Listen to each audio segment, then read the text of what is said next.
Guys, Ryan Garcia and Devin Haney haven't been paid? It's not what you think. We'll explain all of this and more on the latest edition of War Week Boxing.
Rashawn Holdings proudly presents War Week Radio Chats with ring announcer Joseph Herron. Guys, welcome. Happy Saturday to all of you guys. And I hope you guys are looking forward to Top Rank's event this evening at Madison Square Garden. And guys, I was corrected. It's at the Hulu Theater, which really doesn't prove very much. Not if they want Xander Zayas to be the next big Puerto Rican star, their next Miguel Cotto. We aren't going to know anything, but the matchup, if Patrick Teixeira still has something left, well, it should be an excellent fight, guys. Patrick Teixeira, former W.A.W junior middleweight champion.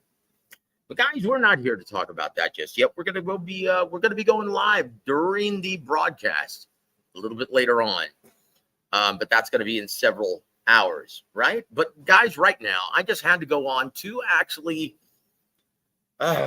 give you guys the skinny on what's actually going on, because this isn't what you think. Now, once again, Ryan Garcia, he just actually slated a very cryptic tweet saying, "Oh man, I haven't gotten paid yet."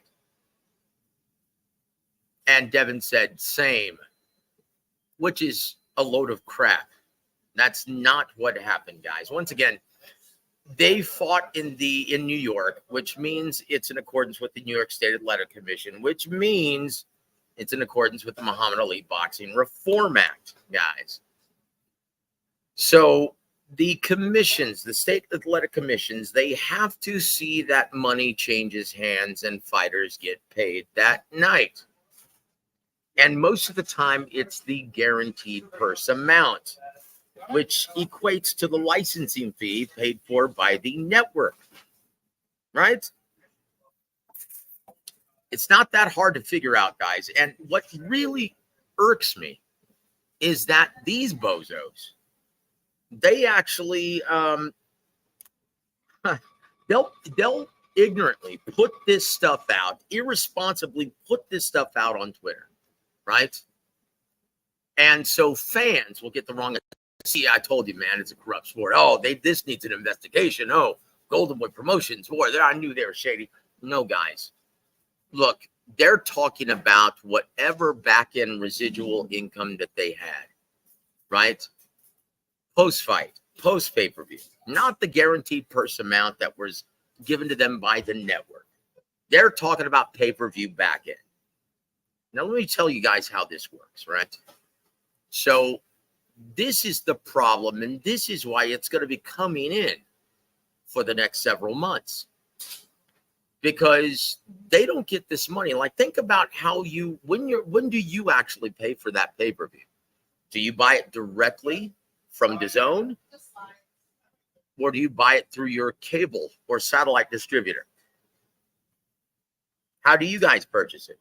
Let me know how you guys purchase the events, if you guys purchase the events, right?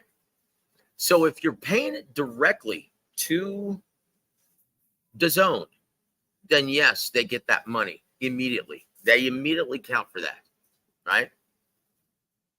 But if you're buying it through your cable or satellite distributor, then they don't get that money until you pay your bill, which comes up, what, net 30 days on the next bill, right? Or sometimes even more than that. And say you're late on your bill. Do they get their money? No, they don't get it until you pay it, guys. And some people, well, they don't even pay their bill. They just switch services if their bill gets too high, like a bunch of deadbeats.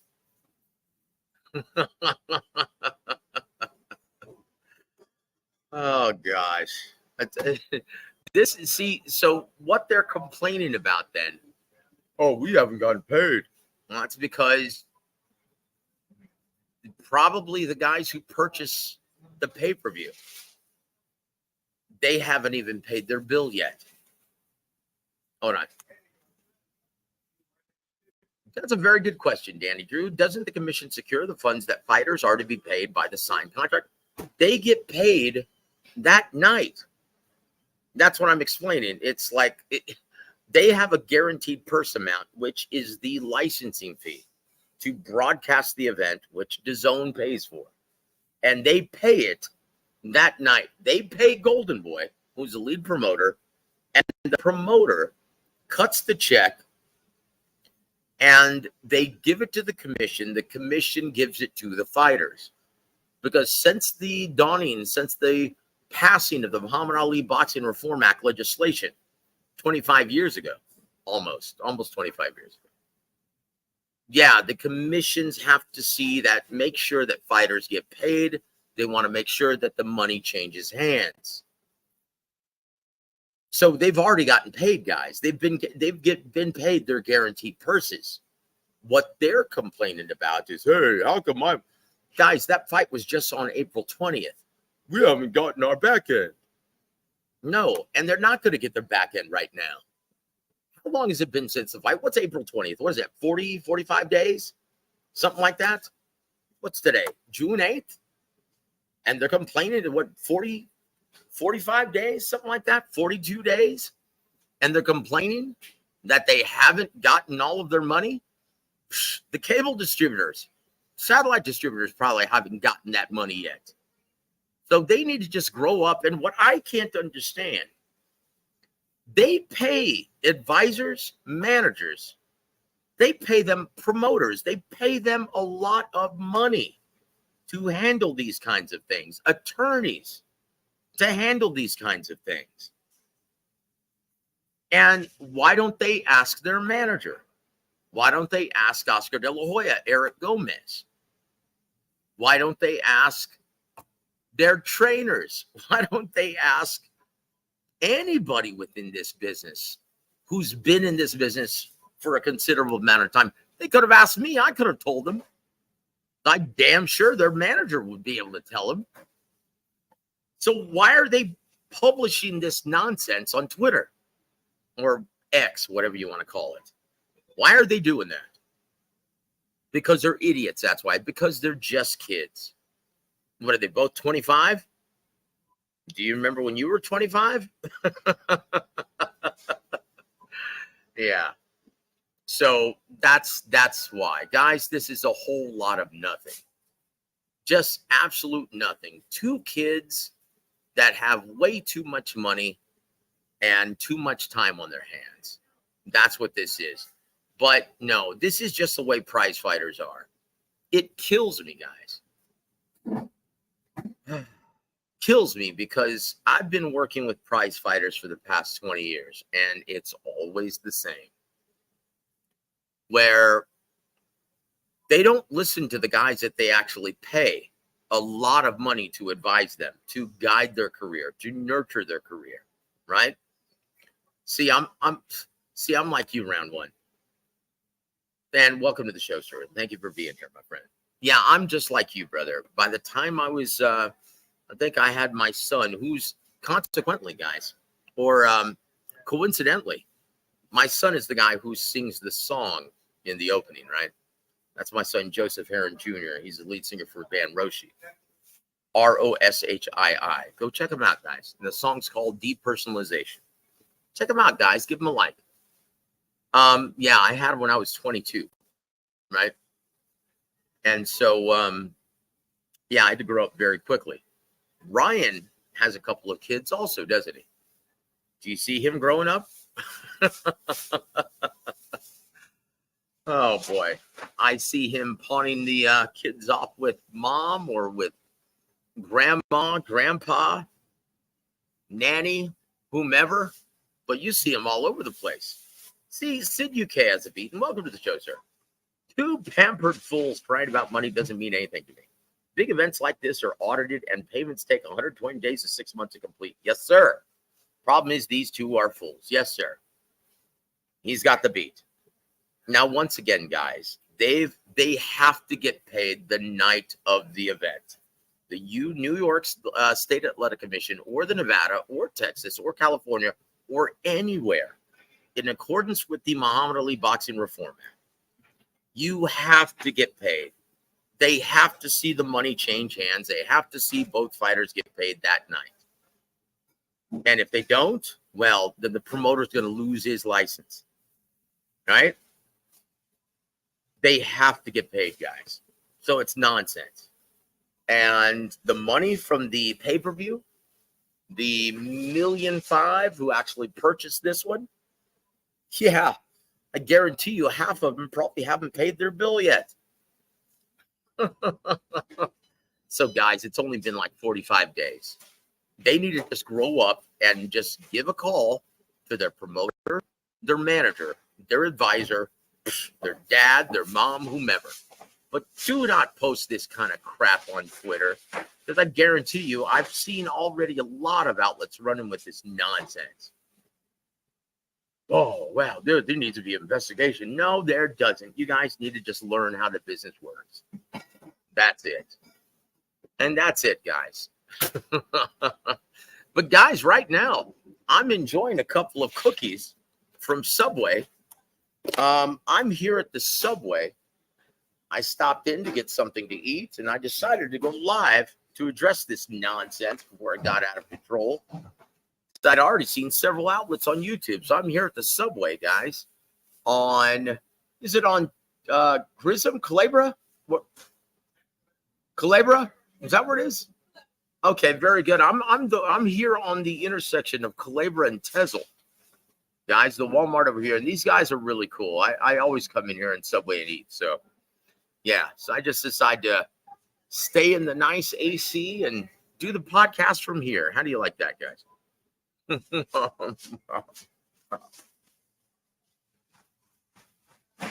Yeah, that's my son, man. Isn't that nice? Thank you, brother.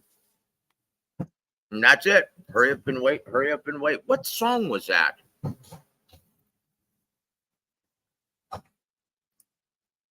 What song was that?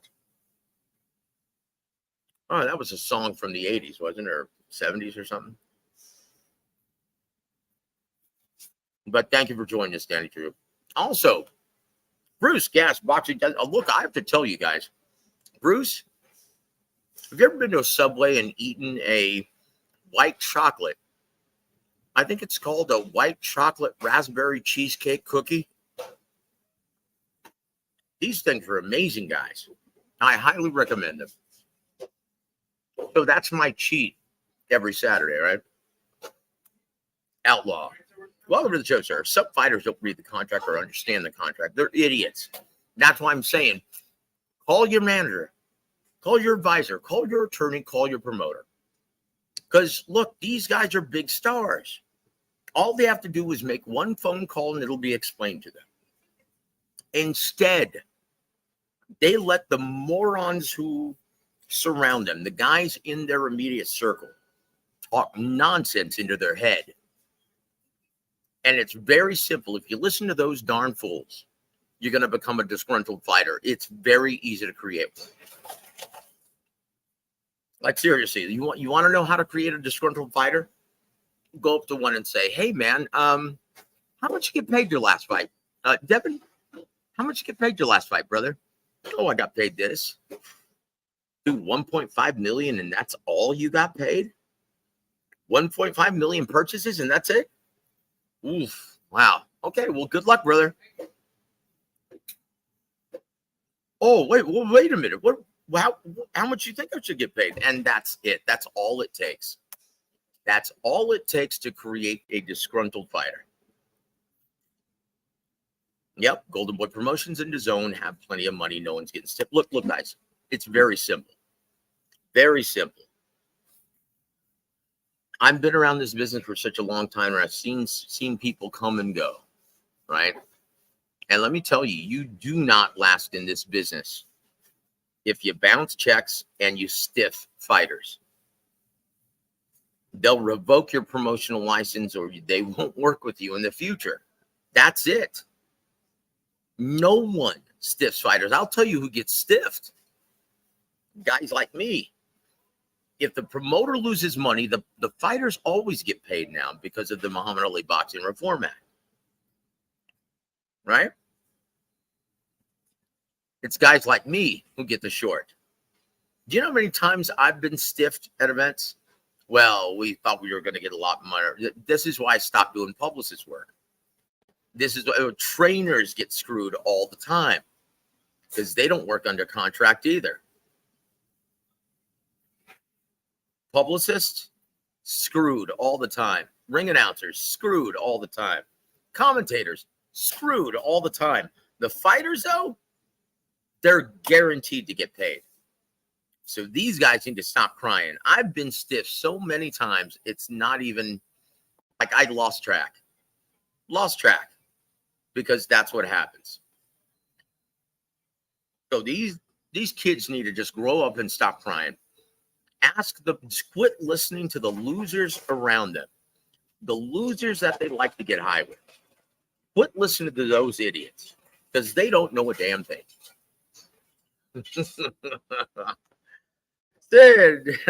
Joseph, how do you see Andrew Ruiz versus Jarrell Miller fight going? I guess Snickers should win, but don't know if he's been in the gym in a year now. Well, look, if he fights half as well as he did against Luis Ortiz, he will smack this guy into next week. He's going to whoop this dude's pants. This big, fat drug cheat. He is going to smoke him like a cheap cigar, guys.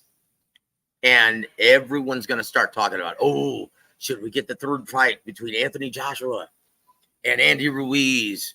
Oh, should Andy Ruiz fight Alexander Usyk? Yeah, it's going to start banging that drum, guys. That's the reason why MTK Global made this matchup, right? Isn't that silly? Jarrell Miller. Who did he have a management contract with? Wasn't that MTK Global? Terrence Crawford? MTK Global? Right? So they want to spend millions on Andy Ruiz versus Jarrell Miller. But they don't want to approve Virgil Ortiz versus Sergey Bohachuk for the interim WBC. Isn't that crazy? Oh, round one. That's a very good point. Andy's in really good shape right now, but I hope he didn't lose too much weight because he always fights better when he's heavy. That is actually a fact, guys. Every single time he's tried to work hard to get slim, he doesn't have the same punch resistance. He doesn't have the same chin. He doesn't have the same durability. Outlaw. Jojo, what kind of stiff do you get? I hope, man, you're talking about. Shut up, dude. Dude, don't let the long hair fool you, Holmes. Chihuahua, man. You're sick, dude. Stimping in the water. I don't even know what that means. Thank you. Hurry Up and Wait. Song by Mercy Me. Thank you, brother. I knew it. I knew that was a song. I'm sorry. Thank you so much, man. I appreciate that. I'm going to have to look that up, man, as soon as I get finished with this. Guys, you know what we're going to talk about next, right? So do you guys have any questions regarding this entire just nonsense between, well, I will say this, though, guys. Bill Haney this past Thursday was at the Boxing Writers Association dinner and awards presentation, right? And he did something that he shouldn't have done, because from what I've been told, they served him, Golden Boy and Ryan Garcia served him with a cease and desist. Did you notice he hasn't been making those videos? Do you remember those two terrible Subway? That's where I'm at. I am, brother. It's nice and cool in here. I was doing some, wanted to get some lunch because I have to eat right. I have to eat salads. Who was that nasty pervert? Who was that sex offender that used to represent Subway? What was his name? Jared? Yeah, that's him. Yeah. Well, I started eating here again since they fired Jared, so yeah. So anyway, I love this place. I love Luis Trevino. Thank you, brother, for joining us, my friend. It's good to see you. And yes, I am at the Subway.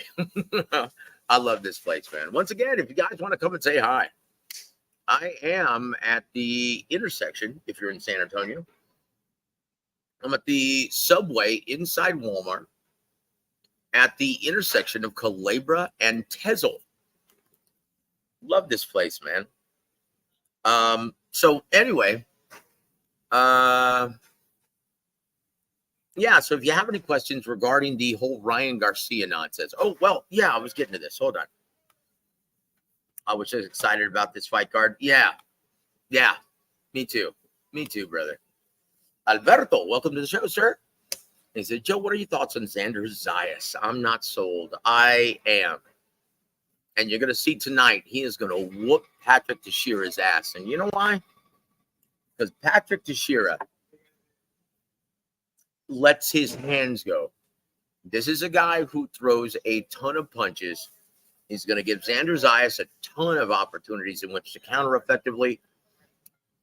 And let's just face it, guys. Teixeira, he's damaged goods, guys. He's a shop-worn fighter. He's a former WBO junior middleweight champion who's seen his best days. And Xander Zayas is going to whoop that ass, guys. And this is basically his coming out party. This is why I was shocked that it wasn't in the big house at MSG. But after this, guys, he's been with them for 5 years. After this, the training wheels are off, guys. The training wheels are off. Hold on, Sid UK. Danny Kaye is a great man. He keeps Europe happy, and he is recession-proof. Biden won't ruin his business with inflation. Well, yeah, I guess it really won't matter if Biden lets in the Palestinians because, he's already in there with he already lives among the Middle Easterns now. No, I tell you what, Sid. Brother, what I wouldn't give to be in UK right now, man. Biden's America is just it's getting worse by the day, brother. And these freaking liberals are lunatics. My word, man. No offense, guys, if you're a bleeding heart liberal, man, but it just doesn't make any sense. Well, no, you wouldn't be watching boxing if you were. So there you go.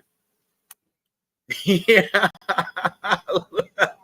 I knew there was going to be someone here that's going to rub it in on my look, if you guys must know, whenever I'm like trying to analyze a fight or call a fight or do it accurately, I never take predictions seriously, right?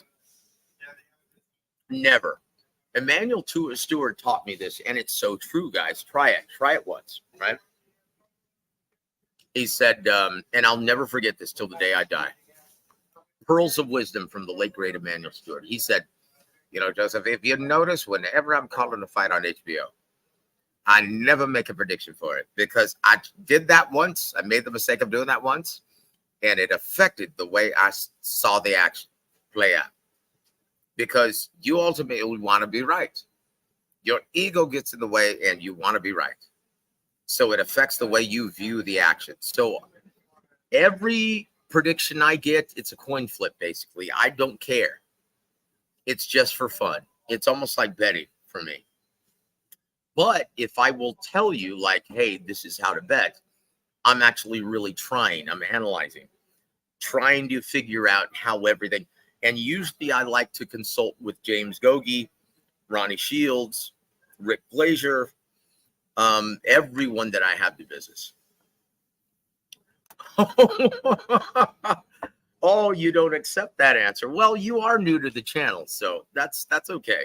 But anyone here who's been here for a while, I don't take these predictions seriously. That's James Gogi's job. That's James Gogi's job. He is the man. He is the soothsayer. He's the guy who can see the future. So that's his job. Because I am a ring announcer and a boxing commentator. Yeah, I don't care about predictions. It's basically just for fun for me. Like I said, unless I'm giving betting tips, then I take it very seriously. But if I know that I'm going to be calling the fight, or even if I'm calling the action here on the channel, yeah, it's just a coin flip, basically. I don't care. And to be honest with you guys, it's a lot of fans make the mistake of, oh, well, he picked this guy. He must know what he's talking about. No. Guys, think about this. A trained monkey has a 50-50 chance of picking a winner in boxing. Okay? Now, the way you actually know if someone knows what they're talking about and knows what they're looking at in the ring is how are they going to win? What is he going to do? What's his keys to victory? How is he going to beat him? Now, that's where you know someone actually understands the fight game. But as far as picking a winner, that doesn't say shit. I mean, really, does it? Does it in your mind, Luis? No, I don't think so, or else you wouldn't be here. So there it is, guys. Yeah, but that's a true story, though, guys. Emmanuel Stewart said, "Look, if you're going to be calling the action, if you're going to be writing an article about it, do not make a prediction because it always influences how you view the action that night. Because your ego gets in the way, and you always want to be right. So." That's why I never take these seriously. That's James Gogi's job. Ask anyone in the chat, man. They'll tell you. Eric R. Salute to you, my friend. Oh, jeez. Joe Biden is a sick man. I support all people myself, but blaming Palestinians is wrong. USA isn't respected thanks to Biden.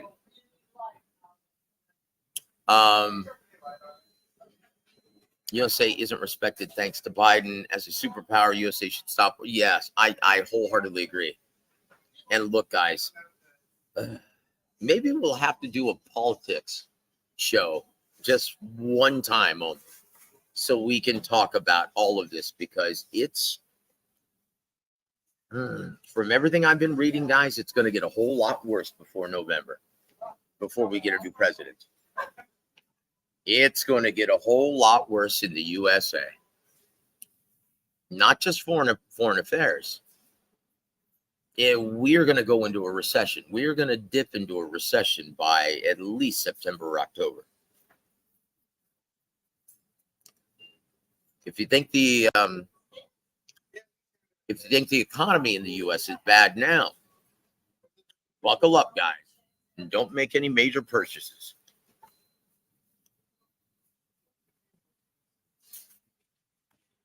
Especially if they start passing and putting into currency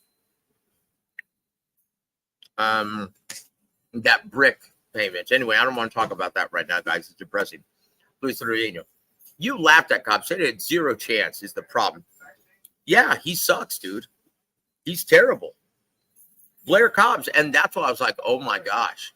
Adrian Broner is a complete complete shot fighter. Because Blair Cobbs, once again, Luis, yeah, I said that because he can't fight. Neither of those guys, like looking at that fight last night, it was apparent as early as the first 30 seconds that Broner had no shot. He looked like Fred Sanford in there. He was a shot fighter. He looked terrible. Do you remember that broadcast? And you were there, brother. I said as early as I think it was the final minute of the first round, I said, guys, can I take back my prediction?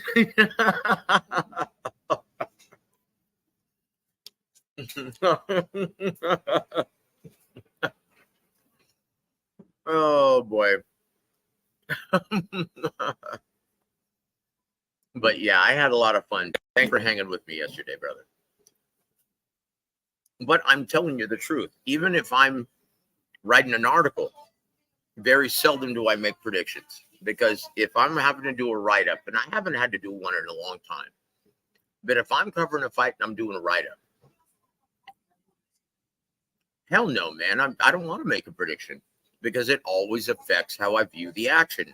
Manuel was absolutely right. You should try it. No. You're a fan. You should just, once again, you should have some skin in the game. It makes it a lot more fun for you. And for fans, you guys should have some skin in the game and someone to root for. It makes it so much more fun. Like, honestly, I'm really envious. I miss those days, man, when my head used to pop off the pillow. Oh, my gosh. Holyfield's going to fight Tyson tonight. Holy shit. Dude, that was something, man. I am really envious of you guys, man. Dude, being in this business, it's a beautiful thing. But to me, going to the events now, the best part is seeing your friends that you haven't seen in a while since the last big event. That's the best part, guys. Fights are just a bonus. Sid UK hasn't beat. Yeah, leave politics, Joe. We don't have power. Normal people, and the stress ain't worth it. Yeah. Well, you're right about that, my friend. Outlaw says, absolutely right, Jojo. When I got money on the fight, I tend to give the benefits to the guy. I bet it on. Yeah, exactly, man. It's the truth. And once again, I can't take credit for that. That was taught to me by the late great Emmanuel Stewart. Oh, boy. Welcome to the show, MBZBX. MBZBX. Michael Hunter looked worse than Broner and Cobbs. No, he didn't. But look, it would have helped, though. It would have helped if we were fighting someone who was actually fighting back. Like, where did they find that guy? Probably found him at the Subway, at Walmart. Oh, geez. Guys, you know what we're going to talk about right now, don't you? Guys, to close out the show, because I've got some stuff to do. I've got to put my groceries up and got to get back home, get ready for the broadcast tonight for Xander Zayas. Guys, I'm really looking forward to Shushu Carrington as well. That is going to be a great fight. Straight fire, guys. So Xander Zayas and Shushu Carrington should be, for all intents and purposes, facing their toughest tests to date. But will it play out that way? That's what makes this fight so intriguing. Luis Trevino. Broner was exposed over 10 years ago, though. Brother, 10 years ago, he was still a contender. Last night, that was Red Fox. That was Lamont's dad. How would you like it if I put 5 across your lip? Yeah, he was shot. He looked like an old man. That wasn't a six-pack he had. That was a keg, brother. Yeah, he looked pathetic. He looked like an old man. He'd give George Jefferson a run for his money. Jeez. Team Batman Boxing, welcome to the show, sir. Well, guys, if you have any last-second questions before I blaze on the Ryan Garcia, Devin Haney situation, please let me know, because Bill Haney may be in breach of that restraining or that cease and desist. He might be looking defamation suit because he said in an interview last night, anytime there's a punishment, there's a crime. We'll deal with that when the time comes. But right now, Ryan is guilty, and he'll feel it. Look, man, I am so sick and tired of this ugly dude making excuses for him being a terrible coach and his son being overrated. There's been more excuses than Confucius. I'm tired of hearing it. He's going to feel it for sure. Man, you know what? Just shut up. You're a terrible coach, dude. Your son got your ass whooped. Cheating? Man, look, first of all, you're an idiot for going through with the fight and not forcing Ryan to try and make weight. Taking $1.5 million for that 3.2 pounds overweight. And they thought they were being smart. What a bunch of idiots. Oh, Chihuahua. But look, guys, I do have to put my groceries up. So, but guys, hold on. But yeah, he needs to shut his mouth because from what I've been told, they actually slapped him with a cease and desist. He runs the risk now because of this interview, because he can't shut his mouth. He runs the risk of now being liable or guilty of slander. And he runs the risk of having a defamation suit slapped on him, right? Costing him millions of dollars. Not like it matters, though. Once again, his campaign of trying to slander Ryan isn't really working. Because, look, guys, we're very smart fight fans. You guys all know what you see in the ring, or you wouldn't be on this show. You guys know exactly what you're looking at. Look, with or without Osterine, yeah, more than likely he whips Haney's ass. Do you think they want a rematch? Now, look, if he truly believes it was a product of PEDs or Osterine for the 3.2 pounds, right? Then do the rematch. Make sure there's stringent testing. Get everyone involved, right? If that's the case, and it was truly because of PEDs, why his son got blasted on April 20th, do the rematch. Do the rematch at 147. Or make him make 140. Do it. Or shut up. Because it obviously wasn't a product of Osterine. It wasn't a product of PEDs. Correct me if I'm wrong, but Osterine, yeah, does not teach you how to fight. And correct me if I'm wrong. Devin Haney fell for the first trap that Brian set for him within the first minute of the fight. Gosh dang, man, I swear. This guy. Yeah, but look, last thing I'm going to leave you guys with. I really need Eric. He says, well, thanks for hanging with me, brother.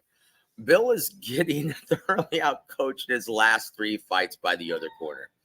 Devin wins out of spite or in spite of him and his size and speed advantages. Look, Bobby Benton is a much better coach than Bill. Look. Bill Haney, how many coaches has his son worked with? He's a fraud, guys. What he does is he gets his son to work with a coach, Ben Davison, Yoel Judah, Zab Judah, Mickey Bay, Floyd Mayweather Jr., Floyd Sr. The list goes on and on and on and on, guys. Every great trainer in Vegas. Yeah, Devin's actually worked with them. And what happens come fight night? Bill Haney is the chief second in the corner and tries to take credit for all of it. Guys, I'm telling you, everyone that I've actually spoken to, right? They say the same exact thing. Devin is a good kid. He listens and he's respectful. And I like Devin. He's a hard worker. But his dad, yeah, I can't work with Bill Haney. Everyone says the same thing. Round one, PEDs don't expose your chin. Yeah. Look, guys, once again, this is the reason why I always say PEDs should be, like, who cares? It should be legalized. Hey, may the best juice win. One, they're already doing it. Two, the promoters, the state athletic commissions, they really don't care, guys. If they genuinely cared, they would make it mandatory to be 24/7, 365 testing. And they would make it a lifetime ban if you failed. Right? That's the way it would be if they actually cared. But no one cares, guys. And I'm going to pose this question to you once again. And if the fighters who were doing it, they're all doing it. And if they don't care, and they're the ones who are getting hit, why the hell should we care, man? Why do fans even bring this up? If no one involved in boxing gives two shits, why on earth do fans even talk about it? And there it is. So once again, guys, I am sick to death of Bill Haney talking about this. This is a non-issue. This is a non-issue, guys. But look, don't worry, guys. The way the business end works, just to sum it all up, guys, Ryan and Devin have been paid their guaranteed purse amounts. They have to. The New York State Athletic Commission, since the passing of that legislation, the Muhammad Ali Boxing Reform Act, they have to see money change hands from the promoter to the commission to the fighters. That's by law. That's U.S. law now. That's a law, guys. You have to do it. Why do you think Dana White always calls his boxers stand-up fighters? Why his pugilists? Why do you think he refers to them as strikers? So they don't have to adhere to the Muhammad Ali Boxing Reform Act. So he can screw them and pay them whatever he wants. And he doesn't have to be transparent to any of the fighters. That's the truth, guys. And that's the biggest difference between MMA and boxing. So I hope you guys learned something. But yeah, guys, it's only been like 40 some odd days. They haven't even paid, the guys who purchased the pay-per-view probably haven't even paid their bills. Probably haven't even paid the cable and satellite bill yet. So, guys, give it 60 to 90 days. They're going to get their money. And sometimes I've heard as late as like 5 to 6 months. Okay? Because they need to make sure that those checks clear. And funds are there. Anyway, guys. But guys, last thing I'm going to leave you with, and I've been saying that now for like 3 or 4 times. Last thing I'm going to leave you with those guys. Please tell me Manny Pacquiao isn't going to come back at age 45. Look, in his prime, yeah, he would have smashed Mario Barrios. My brother Mario Barrios from San Antonio. He would have smashed him, dude. But nowadays,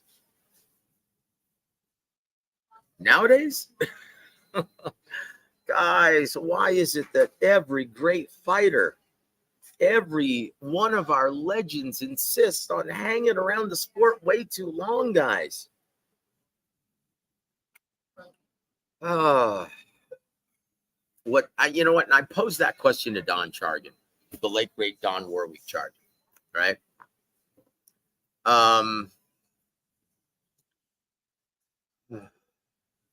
And he said, look, Joseph, it's because every great champion always believes they have one great performance left in them. And he's right. He's right. Let me tell you a story, guys. I was covering a fight. I think it was Ruslan Provodnikov versus Mike Alvarado in Denver, where that's, I think, where Ruslan won that WBO title, right? At 40. And Roy was on the broadcast with HBO. And I went over and said hi, gave him a hug, and I said, Roy, hey, man. And I think he had just gotten knocked out by the Russian cat, if I'm not mistaken. This is, I guess, about 12 years ago, 13 years ago, something like that. I think it was just knocked out by the Russian guy, right? In Russia. And I said, Roy, I mean, why are you still doing this, brother? You don't have to, man. And he goes, man, you see that guy right over there? And he points to Jim Lampley. And I said, yeah, man, you're not asking him. He's at the top of his game. He can still do it at the highest level. You're not asking him to retire. Why should I retire? And I said, Roy, because he's not getting punched in the face, buddy. And he goes, yeah, man, but I'm still at the top of my game. I could still do this. I could still make money. I can still become He was in denial. And I love Roy, man. And it hurt my heart, man, to have this conversation with him. And he was getting into it. You know, when Roy gets into it, he starts moving his head and starts moving his body and moving his hands. And yeah. And I was like, oh, man. Well, Roy, I'll tell you what, man. We'll see what happens. But hey, man, great to see you, brother. And yeah, he kept fighting after that. It's almost like these guys, Manny Pacquiao right now is like that beautiful young woman who's 23 and she walks into any room and she just knocks everyone's lights out, right? And then fast forward 40 years. She's 63 now, and she still tries to dress like a young girl. And it's embarrassing. Manny Pacquiao right now is that grown-up young knockout who is embarrassing. She's embarrassing herself. She's embarrassing everyone in the place. And she starts crying because no one's paying any attention to her. And the ones who are paying attention to her are paying attention in a bad way. That's Manny Pacquiao right now. And that was Roy Jones before he retired, finally. Someone needs to tell these fighters, you know what? You just don't have it anymore. Someone needs to pull Deontay Wilder to the side and say, hey, brother, you're going to get hurt. You don't play boxing. You can play football, you can play basketball, but you don't play boxing. Stop it. Stop it, brother. You were one of the greats. You were one of the greatest of all time. You don't have anything to prove to anyone, not even yourself. Just walk away, man. You know, we should be inducting Manny Pacquiao in the Hall of Fame right now. Jeez. Instead of Michael Moore, Ricky Hatton, we should be inducting Manny Pacquiao. But no, he still wants to fight on. Daddy Drew, I can't believe you guys are even still talking about these two guys. Like it was fun last night, but come on, guys. Blair Cobbs is a stooge. So is Adrian Broner. They're shot. Blair Cobbs isn't shot, but he can't fight. Look, honestly, Rolly Romero versus Blair Cobbs would be an outstanding fight. Yeah, look, here, guys, promotions 101. When you're matchmaking a fighter, two fighters, right? If you're putting together a fight card, and I learned this from Don Chargan, obviously. Pretty much everything I learned about the business is from the great Don Chargan, who just had a birthday a couple days ago. And he taught me this. If you put a bad fighter versus a good fighter, always results in a terrible fight. A good fighter versus a good fighter will often result in a very good fight. But a flawed fighter versus another flawed fighter almost always results in a barn burner that brings the house down. Guys, Blair Cobbs versus Rolly Romero would be an amazing barn burning fight. That would be like, in my opinion, no, these guys aren't tough enough. I was going to actually say, you know what? It has the possibility of maybe being this generation's Arturo Gatti versus Mickey Ward, but no. Forgive me for even thinking of that. Because those two guys were tough, durable, physically and mentally tough. Man, these guys would piss their pants if they had to get in the ring with Arturo Gatti and Mickey Ward. Shame on me for even thinking of that. But anyway, guys, what are your thoughts? Is Manny Pacquiao going to try to come back and fight my brother Mario Barrios for the WBC title? He better not. At age 45, he's going to get smashed. I don't care if it's Mario Barrios. He would get smashed, guys. We just saw last night Adrian Broner. Oh, man. How you doing, Eldon? It's good to see you, my friend. EJ, how are you feeling, brother? It's good to see you, man. What's up, Joseph? Had a lot of fun last night. I did too, my friend. So did Adam. And Cobb's going to have a hard time selling himself. Yes, he is. Yes, he is. Because, like, look, he carried Adrian Broner. He didn't show any sense of urgency to put his foot on the gas to get him out of there. Come on, guys. What did he actually win last night? Seriously, what did he win? Did he win the hearts of all the spectators? No, no one cares. And what's sad is Adrian Broner has serious Sweet Pea Whitaker syndrome. Man, I think I won that fight, man. That dude did beat my ass. And my boy? Man, delusional. Once again, man, these fighters have to know, in the immortal words of Kenny Rogers from The Gambler, got to know when to fold him. And I got to know when to hold him. Got to know when to fold him. Know when to run, or know when to walk away. Know when to run. Jeez, dude, just give it up, man. Stop it. Canelo's World. Welcome to the show, sir. Last question of the day, man, before we reconvene for the Xander's Ice, which should be coming on in about an hour. I think it might be on now, actually. Yeah, let me hurry up and get home after this. Joseph, why does Benavidez keep saying Canelo fight is getting closer? Seems like he knows something we don't. Well, look, when you start talking money, right? And when you start getting offers from Turkey Al-Sheikh, who can print his own money with the Saudi royal family, right? And they're talking about staging potential fights between him, Bivol, Beterbiev, Morel. Yeah, it's getting closer. And look, let's face it, guys. Canelo, he would step in the ring with Godzilla -1, right?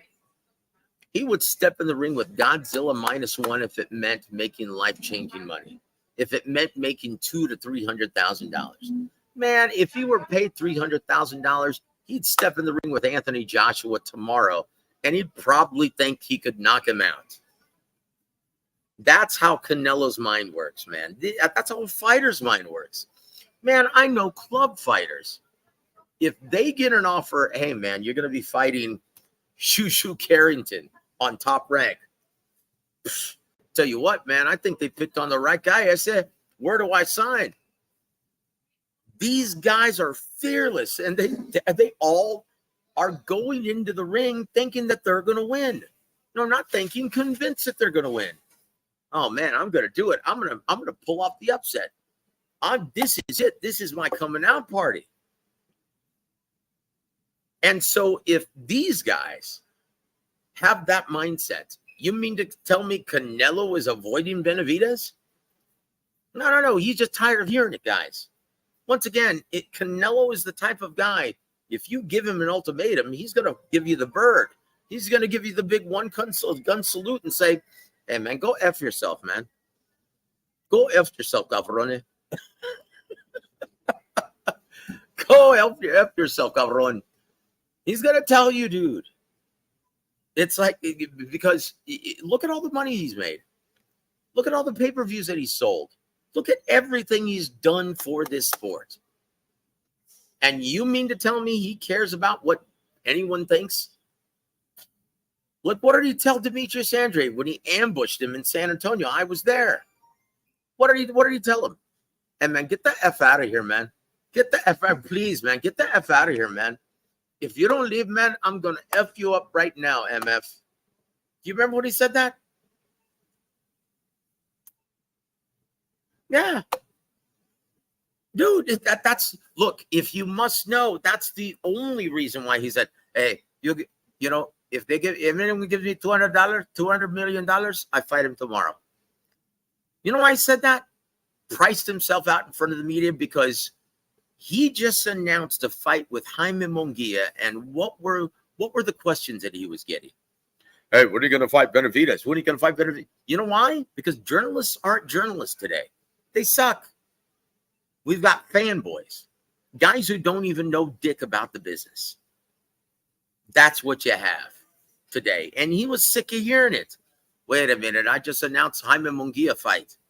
2 Mexican warriors going to be going at it, going to be putting on a great show. And you guys are talking about Benavidez. Yeah, it was pissing him off. That's why he said what he said, guys. But I can promise you this. He thinks he whoops his ass. No. He knows he does. He is brimming with, he's Canelo Alvarez, guys. You don't become Canelo Alvarez unless you are brimming with confidence.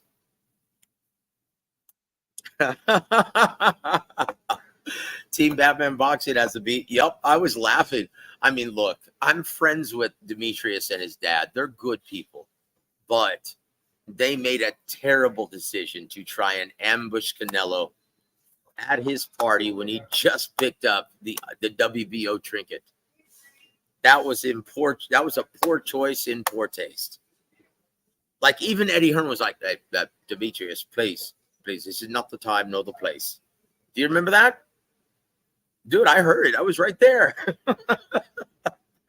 And oh my gosh, I felt so bad for him. And yeah, because Boo Boo, we had just had dinner.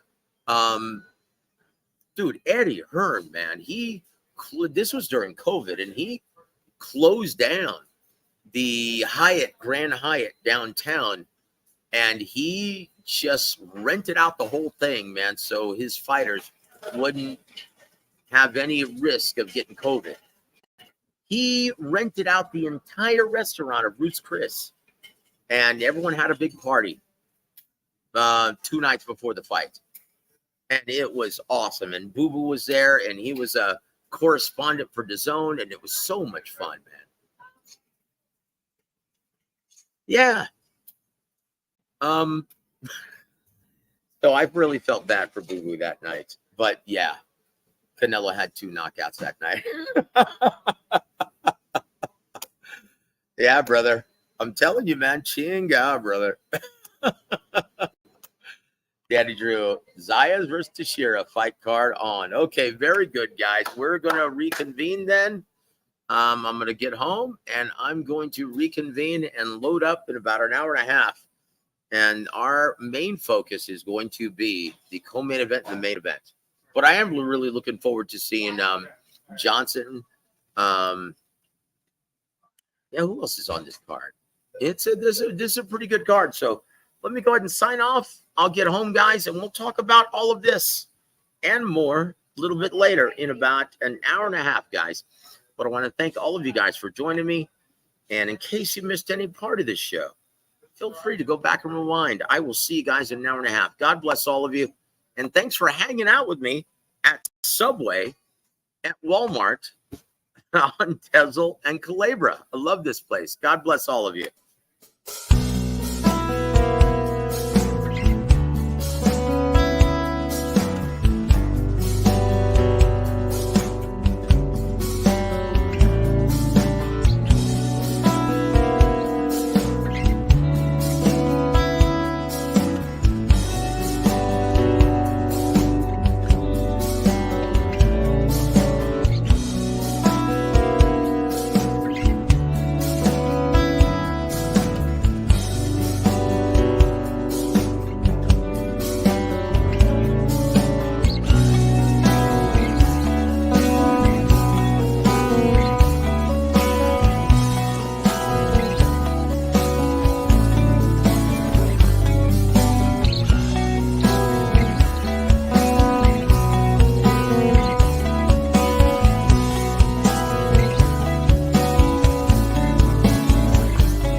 Time Boxing USA on War of Week Radio.